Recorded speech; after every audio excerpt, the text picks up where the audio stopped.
Our hearts beat to the city streets. We began to feel the fire. We rise like tall buildings as the chemicals they take us higher. The night's young and it's just hello friend, good morning, welcome back to the new vlog. આજના નવા વ્લોગમાં તમારા સૌનું સ્વાગત છે. તો અત્યારે વાગી ગયા છે 9:30 અને સાસુઓ ધાબે આવ્યા છે સાબુદાણાના ગાંઠિયા પાડવા માટે. કા અને હજી વેફરનું કામ છે બાકી, તો આપણે સાંજે થાય. હજી અત્યારે પાડી દેવી સાબુદાણા. તો આપણે 1 કિલો સાબુદાણા અને 2 કિલો બટેકાનું આપણે લીધું છે. તો હવે ચાલો પાડી દેવી સાબુદાણા. અને આ બધું સિંગ વાવી હતી સંજયભાઈ, આવ્યું કે નહીં કંઈ? કેવું થઈ ગયું એટલે જો આ સિંગનો છોડવો છે ને, આ ફરતા આને આ હુયા બેઠા કહેવાય, અને આ જા ઊભા છે ને આને અરોડા કહેવાય. અને આમાં કાંઈ ન થાય. અને આમાં જા આ ફૂલ થયા ને એમાં આવશે, એમાં એ હુયા બેહે છે. અને આ બધા ઊભા થઈ જાય એટલે આડું થાય તો આવે. આમ ફૂલે ને તો જ આમાં હુયા બેહે. ઠીક. તો જાય નાનું એવું જો ફૂલ આવ્યું છે તો એમાં આવે હુયા, એટલે હું માંડવી આવે એમ. એમાં દાણા બેહે છે. તો એવું છે. તો આમાં તો મને લાગે થાય નહીં, એક ગોગડા બેહે, એમાંથી મોટો દાણો. કાંઈ નહીં, જોયું ફૂલ ચૂસે એમાં શું થાય છે એ ખબર પડશે. નહીં થાય મને એવું લાગે. મને એવું જ લાગે છે. હવે એટલી મોટી જમીનમાં માંડ થાય છે એટલે આમાં તો શાનું થાય? આમાં શેનું થાય? જા આરોડા થઈ ગયા એટલે જાવું થઈ જાય. તો એવું છે. તો કાંઈ નહીં, ચાલો આપણે ગાંઠિયા પડી નાખવી. હજી એમાં અડધી કલાક પોણો કલાક વહી જાય. ચાલો. જો 9:45 વાગી ગયા છે ને આપણો ગાંઠિયો છે ને પડી ગયો છે બધો. 1 કિલો સાબુદાણાનો જતો છેલ્લે જાય ચકરી પાડવાની ટ્રાય કરી, બાકી ગાંઠિયા પાડી દીધા છે બધા. તો ચાલો હવે ખાલી પોતા મારવાના જ બાકી રહ્યા છે એટલે ઘરકામ પતી જશે અને પછી મળીએ. અને મમ્મીએ જોડે બિલ્લું લાવ્યા હતા ને એ મને લાગે છે હુકવું લાગે છે. આ બિલ્લાનું શરબત બનાવવાનું છે આપણે. જ્યાં બિલ્લું છે જોઈશું કેવું શરબત બને છે આ બિલ્લાનું. ચાલો થોડા ટાઈમ પછી મળીશું. તો જો અત્યારે વાગી ગયા છે 11:15 અને આજે છે 11. તો મમ્મી પપ્પા અને સંજયભાઈ 3 જણા 11 રહ્યા છે, અમે 2 જણા નથી રહ્યા. તો જય શ્રી કૃષ્ણ મમ્મી. જય શ્રી કૃષ્ણ. ફરાળ કરો છો ને? હા, ફરાળ તો હારા હારે જ હોય, પણ ભાખરી સાઈડમાં હોય, એક ખાલી ફરક પડે. ભાખરી હોય. હા એમ, બાકી તો હારો હારે જ હોય, જે બનાવ્યું ઈ જ ખાવાનું હોય. હા. તો આજે કઈ 11 છે? મેં કઈ જોવાનું નથી. ગયા વખતે તમે કીધું તું એટલે મને કે આ વખતે તમને ખબર હશે એમ. નહીં, આ કઈ નથી ખબર. એટલે આ વખતે મેં નથી જોયું કઈ 11 છે એમ. તને નથી ખબર? મને નથી, એટલે તમને પૂછું, મને નથી ખબર. નહીં, મેં આ કઈ જોવાનું નથી. હા. તો જો તમને ખબર હોય ને તો કઈ 11 છે તો તમે જરૂરથી કોમેન્ટ કરી દેજો. આજ તમને જો બેયને ખબર નથી આજ કઈ 11 હોય. નથી ખબર, ખબર હોય કે અમે ત્યાં. અને જો આપણે જમવામાં છે મોરૈયાની ખીર, બટેકા, હુકી ભાજી, વેફર ને સકરિયાનો શીરો છે. હા, અને જો સાબુદાણા આપણે બનાવ્યા હતા ને ખીચી થોડીક પડી છે. તો એટલું છે જમવામાં. તો ચાલો બધા બપોરા કરવા માટે ફરાળ કરવા. હા, અને ફરાળમાં મને નથી ખબર બધા ખીર ચોખાની વસ્તુ ન ખવાય એમ. ચોખાને જ ન ખવાય ને, ચોખાને ઘઉં અનાજ થોડું ખવાય. મને એમ કે ચોખાનું ખવાતું, ચોખાની ખીર બનાવીને ખવાતી છે મને એમ હતું.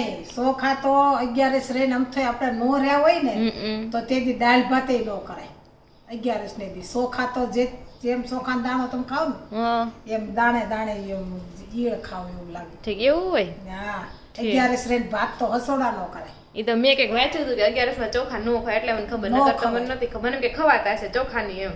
ના ના, એટલે આ મોરૈયાની ખીર કરીએ આપણે. બરોબર છે. બધા રહ્યા હોય એટલે મોરૈયાની ફરાળમાં તો કંઈક દેવું પડે ટિફિનમાં, એટલે હુકી ભાજી ખીર કરી નાખી. હા, તો ચાલો બપોરા કરવા. તો જો અત્યારે વાગી ગયા છે 5 અને આજે છે ને 11 સત્સંગ મંદિરે છે. તો મંદિરે જાઉં છું અને મમ્મી ઓલરેડી ત્યાં 3 વાગ્યાના ગયા છે. અને આજે પ્રસાદી કંઈક અમારી છે એટલે હું જાઉં છું. ચાલો જ્યાં લાગશે ને તો આપણે શૂટ કરશું. તો જો આ અમારી છે ને સોસાયટી છે. અત્યારે 5 વાગ્યાનો ટાઈમ છે, તડકો છે એટલે બહુ બહાર કોઈ દેખાતું નથી. ચાલો મંદિર તો સેજ આઘું છે હજી.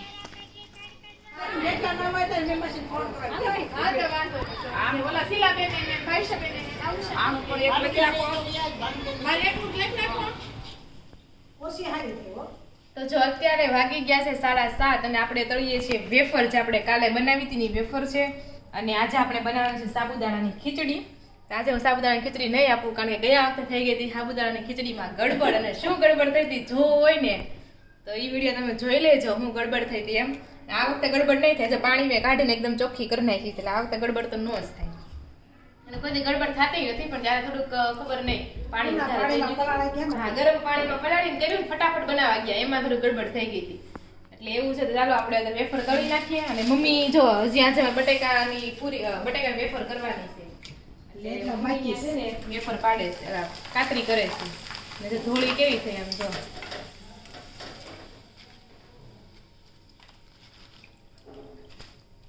લાલ થઈ. તો ચાલો બધા બટેકાની વેફર ખાવા માટે થોડોક તો પછી ખાવ તો કેમ ધોળી કરી ઘાસ જેવી. અને મિસ્ટર રોનક આવી ગયા છે ઓફિસથી ઘરે આવી ગયા છે તો તમે કયો હાલો તમારે શું હાલે છે નવું? કાંઈ ને હાલ્યા કરે શું હોય અમારે શું હોય એટલું પૂછે છો? ઓફિસથી ઘર ને ઘરથી ઓફિસ. તો જો અત્યારે આપણે છે ને સાબુદાણાની ખીચડી બની રહી છે અને મમ્મી છે ને બટેકાની છાલ બધી ઓલમોસ્ટ કાઢી નાખી છે એટલે હવે પછી આની બટેકાની વેફર પાડવાની છે. પણ આ બટેકા તો વેફર બની જાય પણ આ સાલનું આપણે કંઈક બનાવવાનું છે મમ્મી. શું બનાવવું છે? આ સાલનું છે ને મેં આનું જોયું હતું. આ સાલને છે ને મીઠા પાણી પલાળી દેવાની પછી એને કોટનના કપડામાં કોરું કરી નાખવાનું અને પછી એને છે ને તળી નાખવાની અને પછી એમાં જીરું મીઠું હંચળ પાવડર તમારે જે તીખું ખાવી તો ચટણી ભભરાવીને તમારે ખાવાની તો બહુ મસ્ત લાગે. માસ્ટર શેફમાં રેસીપી આવી હતી ને છે ને શેફે તો બહુ વખાણ કર્યા હતા તો આપણે જોવી કે વખાણ કર્યા એ પ્રમાણે બને છે કે કેવી બને છે. આજે આપણે ટ્રાય કરશું રેસીપી. ચાલો હા વેસ્ટમાંથી બેસ્ટ બનાવીએ છીએ અને જોઈએ કેવું બને છે.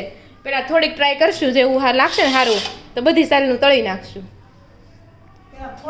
જરીક ટ્રાય કરશું અમે. હા તો જ્યાં સાબુદાણા પણ મસ્ત થઈ ગયા છે અને અહીંયા બટેકા બફાઈને આવી ગયા છે. તેલ આવે એટલે આપણે સાબુદાણાની ખીચડી તૈયાર કરી નાખીએ.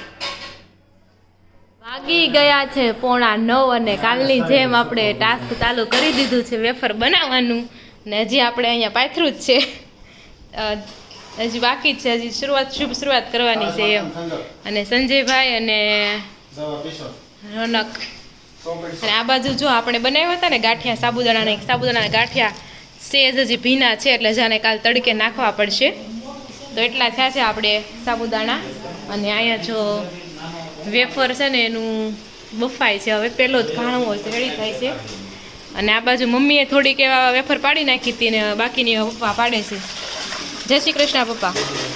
હા ખાવા ને બનાવવા રોજ સાચી વાત છે. અને આ બધું કામ પતે ને પછી આપણે બનાવશું જે છિલકાના બટેકા છે બટેકાના છિલકાની તળીને આપણે જોશું કેવું ક્રિસ્પી બને છે એમ. તો ચાલો પછી થોડા ટાઈમ પછી મળીએ. તો જો અત્યારે વાગી ગયા છે 9:45 અને અહીંયા જો આપણે એટલી વેફર બની ગઈ છે. એક એટલી ચાદર રાખી સાડી થઈ ગઈ છે ને પપ્પા અહીંયા એનું કટિંગ કામ થઈ ગયું તો પપ્પા સુકવવા લાગે છે હવે. અને સંજયભાઈ પણ જો સુકવવા લાગે છે. અને આ બાજુ જો રોનક બનાવે છે બટેકાની ચિપ્સ બનાવે છે. હવે જોવી કેવી બનાવે છે એમ. નાખીને તળતા આવડે છે. હા તો એ જોયું તળતા આવડે છે કે નહીં એમ. તો આવી મસ્ત જોઈને કટિંગ કર્યું છે. અને આ બાજુ મમ્મીએ હજી તો બાફવામાં છે. કેટલો ઘાણો થાય હજી? બસ આ છેલ્લો છે ડોલ. તો આ છેલ્લી ડોલ છે અને હું કાંઈ નથી થાકી. અને આ બાજુ જો આપણે બટેકાની જે છાલ હતી ને એને આપણે તળવાની છે. તો સૌથી પહેલાં શું કરવાનું છે ને પાણીમાંથી છે ને એકવાર ધોઈ નાખશું. આમાં તો મીઠું નાખ્યું છે પાણીમાં કે નહીં? કાંઈ નથી નાખ્યું. તો હવે છે ને એક મીઠાવાળું પાણી લેશું ને એમાં છે ને એને થોડીક ધોઈ નાખશું અને પછી એને કોટનના કપડામાં લૂસી નાખશું. ચાલો જોઈએ આ કેવી બને છે બટેકાની છાલવાળું. તો જો બટેકાની છાલને આપણે એક બે વાર ધોઈ નાખવી હવે પછી આ મીઠા પાણીમાં છે ને જબોળી છે. હવે આપણે એક જ મિનિટ રાખવાની છે. હવે લઈ લેવાનું છે નિતારીને સારી રીતે એક આમાં નાખી દઈએ.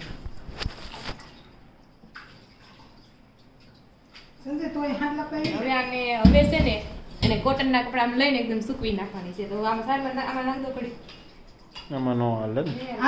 તો જો થોડુંક જે પાણી હોય ને નિતારી નાખશું એકદમ. અને હવે એને કોટનમાં પાથરી દેવી.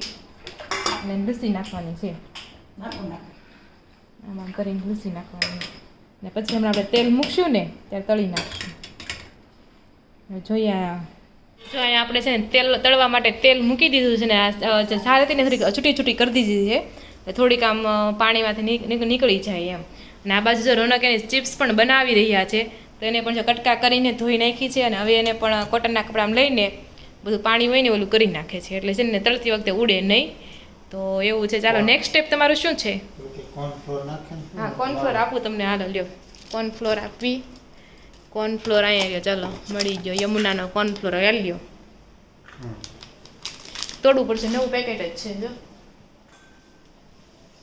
હારું બનાવ્યું નકર નવું પીડું તમારે નાખી દેવું પડે કાંઈ એક્સપાયરી ડેટ હજી વરસ સુધી છે તમ તારે વરદીમાં કોર્નફ્લોર કોઈ દી ન ઉભરાય બધા વપરાય છે ઘણામાં નાખવી આપણે તો એના પર જઈને કોર્નફ્લોર રગદોળી દેશે એટલે આઈ થિંક ક્રિસ્પી થાય હવે તો ખાવી ત્યારે ખબર પડે કેવી થાય છે ચાલો ચાલો રગદોળી દીધી છે કોર્નફ્લોરમાં ને તેલ આવે એટલે ચાલો જોઈએ કેવી બને છે બધું તો જો અહીંયા તમે ચિપ્સ તળાવવા માટે મૂકી દીધી છે ઊંચી કરો તો ચિપ્સને વાહ ચાખવી ત્યાં ખબર પડે શું કોમેન્ટ કરવી છે ઘટા નહીં તો મને કહેજો એ બધા આપણે થોડુંક એક એક ખાઈ લેવું ને એમાં હું એમ હાલતા હશે અને મારું બટેકું જ કહી દે પણ તમે પહેલી વાર બનાવો તમને શું ખબર તમે કેવી બનાવો નોન હારી બનાવી હોય તો એમ હોય ને હા એ વાત હશે એટલે લાસ્ટ ટેસ્ટ કરશું પછી સારી બનાવો તો પછી કાલ પરમ દિવસે બનાવશું પાછા કાંઈ નવરે નથી ખાઈ નહીં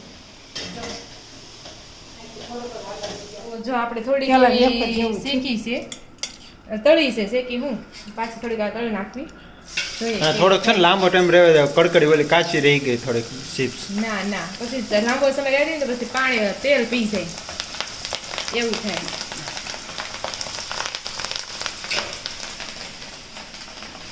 કેવી છે હજી એવી કડકડી જ નહીં થઈ હોય એ ભાઈ હવે રહેવા દેવી પડતી હોય ઓલી ચિપ્સ મેં તો એમ જ છે થોડી કાચી રહી ગઈ કાચી એટલે ઘણી કાચી રહી ગઈ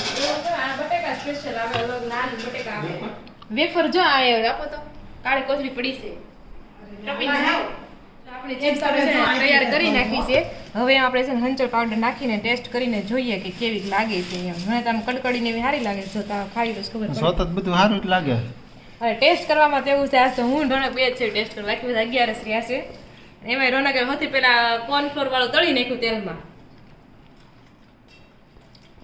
અવાજ આવે છે કડકડ બનાવો ને એ નહીં ખાવ એટલું બધું કડકડી નથી થયું ઠીક ઠીક લાગે છે જેટલા માસ્ટર સાહેબ વખાણ કર્યા હતા એ ટાઈપ નથી લાગતું આપણે થોડા શેપ છે એને કઈ એની બનાવવું હોય એમ હા કેમ તો પછી બનાવવા ફેર છો હોય હા એમ જોયું લોટ તમારે વધારે નાખવો પડે લોટ આમાં લોટ આખો બટાકાનું પાણી શું આમાં નહીં આમાં ન હોય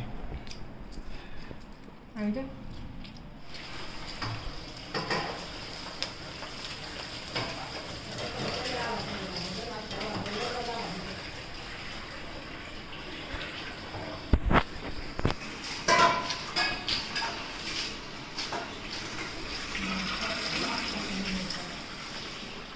હેલો ફ્રેન્ડ તો જો અત્યારે છે ને 10:15 જેવો ટાઈમ થઈ ગયો છે ને આપણે બધી વેફર ને બધું પડી ગયું છે હવે ખાલી આપણે ઘઉં સાફ કરવાના રહ્યા છે આઈ થિંક લગભગ કાલ સુધીમાં ઘઉં આવી જાય આ વખતે મેં ગામડેથી ઘઉં મગાવ્યા છે તો જોઈએ હવે કેટલા સાફ કરવા પડે એમ છે હા ગામડેથી મગાવ્યા છે લગભગ રંજન માસી કયા ગામ મોણ પરના છે લગભગ મોણ પરથી આવે છે પછી મને બહુ ખબર નથી કારણ કે માસી વચ્ચે બહુ કન્ફ્યુઝન થાય એટલે લગભગ રંજન માસી કરતા હતા તો કદાચ એ હોઈ શકે તો કાલે આપણે પૂરી ડિટેલ્સ લઈશું ક્યાંથી આપણા ઘઉં આવે છે અને બસ ઘઉં સાફ કરવાના રહેશે બધા મસાલા પણ ભરાઈ રહ્યા છે અને થોડીક અપેક્ષા ભરાઈ ગયા છે ભરી લીધા છે હા ભરાઈ ગયા છે એટલે શું અને એવી અપેક્ષા હતી કે ઓલી જે બટેકાની છાલનું કંઈક સારું બનશે એમ કારણ કે બહુ રીલ્સ જોઈ હતી એની કે ભાઈ બટેકાના છાલમાંથી આમ બને પણ એટલું જેવી એક્સપેક્ટેશન હતી ને એવું બન્યું નહીં કેમ કે જો કડકડિયું થાય ને તો મજા આવે ખાવાની પણ છે ને આપણથી એટલું ક્રિસ્પી જ નથી થતું હવે ક્રિસ્પી કરવા હાટું શું ભૂલ થઈ ને આપણાથી કંઈ ખબર પડી નહીં તમે